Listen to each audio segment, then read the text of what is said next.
anak-anak, Assalamualaikum warahmatullahi wabarakatuh. Berjumpa lagi dengan Bu Indah. Bagaimana kabar kalian? Semoga senantiasa dalam keadaan sehat ya. Dan Ibu harap kalian juga masih tetap semangat walaupun pembelajaran masih dilakukan dari rumah. Sebelum pembelajaran dimulai, ada baiknya kita berdoa dulu menurut agama dan kepercayaan masing-masing.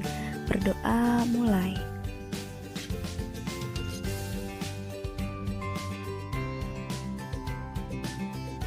Berdoa selesai. Di pertemuan kali ini, kita akan mempelajari materi teks deskripsi. Nah, sebelum pembelajaran dimulai, ada baiknya kalian siapkan alat tulis dan buku catatannya ya. Sebelum memasuki materi teks deskripsi, Ibu akan menyampaikan kompetensi dasar dan tujuan pembelajarannya. KD 4.1 yaitu menentukan isi teks deskripsi objek, baik tempat wisata, tempat bersejarah, pentas seni, dan lain-lain yang didengar dan dibaca. Serta tujuan pembelajarannya yaitu siswa mampu menentukan isi teks deskripsi objek, baik tempat wisata, tempat bersejarah, pentas seni, dan lain-lain yang didengar dan dibaca.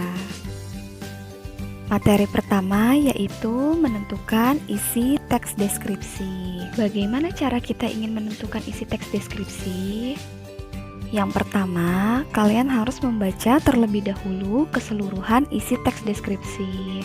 Selanjutnya, setelah dibaca, kalian pahami isi teks deskripsi tersebut.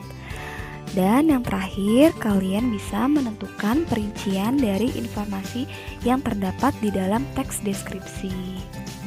Untuk menentukan perincian informasi dalam teks deskripsi, kita bisa lakukan dengan cara pemetaan isi. Nah, pemetaan isi itu apa ya? Pemetaan isi yaitu pengelompokan informasi atau kata-kata penting dari teks deskripsi. Jadi, setelah kalian membaca secara keseluruhan isi teks deskripsi, kalian bisa menentukan kata-kata penting yang berkaitan dengan objek yang dideskripsikan. Setelah itu, kalian bisa memetakan dalam bentuk bagan. Agar kalian lebih paham, yuk disimak contoh pemetaan isi teks deskripsi. Berikut ini contoh teks deskripsi yang bisa kalian lihat pada buku Bahasa Indonesia halaman 4. Bu akan membacakan contoh teks deskripsi. Silakan kalian simak ya. Judulnya, Ayahku Panutanku. Ayahku bernama Abu Sulaiman. Ayahku berpostur sedang. Kulit ayahku kuning langsat, matanya hitam dan tajam, alis ayahku juga tebal. Nah, selanjutnya kita buat pemetaan isi teks deskripsi dari setiap kalimatnya. Perhatikan ya, kalimat pertama, ayahku bernama Abu Sulaiman. Dari kalimat tersebut, siapa yang sedang dideskripsikan? Iya, betul, ayahku. Jadi kalian bisa buat bagan yang pertama itu ayah. Selanjutnya ayah tersebut bernama Abu Sulaiman. Berarti bisa kalian buat selanjutnya tanda panahnya yaitu Abu Sulaiman. Di sini untuk menunjukkan Abu Sulaiman adalah nama ayahku. Kalimat kedua, ayah berpostur sedang. Nah, dari kalimat tersebut kita bisa lihat ya, apa yang selanjutnya dideskripsikan dari sosok ayah? Iya, betul. Yang dideskripsikan dari sosok ayah yaitu postur tubuhnya. Berarti kalian bisa tulis untuk bagian selanjutnya yaitu postur. Karena ayah berpostur sedang, berarti kita tulis kata sedang di bawah kata postur. Kalimat ketiga yang dideskripsikan yaitu kulit ayah. Nah, di sini kulit ayah berwarna kuning langsat. Berarti yang pertama kalian bisa tulis kulit dan di bawahnya kalian tulis kuning langsat untuk menunjukkan warna kulit ayah. Kalimat keempat yaitu matanya hitam dan tajam. Ayo, kira-kira kata pertama yang akan ditulis dari kalimat keempat apa ya? Iya, betul. Pertama-tama kalian tulis matanya karena bagian mata yang dideskripsikan. Selanjutnya warna matanya apa nih? Oh, ternyata warna mata dari si ayah adalah hitam. Kemudian mata ayah juga memiliki mata yang tajam.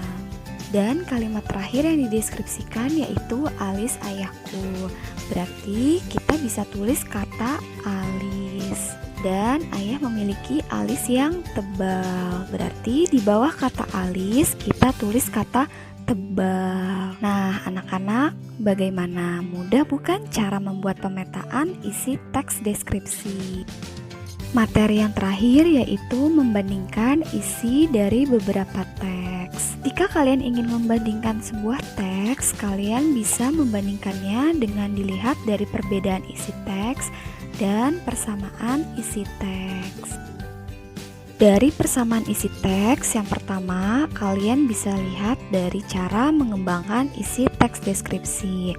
Nah, biasanya cara mengembangkan isi teks deskripsi ini bisa menggunakan pola deskriptif atau menggambarkan. Jadi, seolah-olah kita dapat membayangkan atau menggambarkan objek yang sedang dideskripsikan. Yang kedua, bisa menggunakan panca indera, baik panca indera penglihat, pendengar, maupun perasa. Terakhir, perbedaan isi teks. Perbedaan isi teks bisa dilihat dari objek atau topik yang dideskripsikan.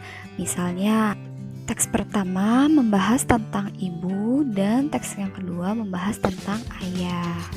Yang kedua bisa dilihat dari rincian isi. Contohnya, teks pertama membahas ciri-ciri fisik dan teks kedua membahas tentang ciri-ciri sifat.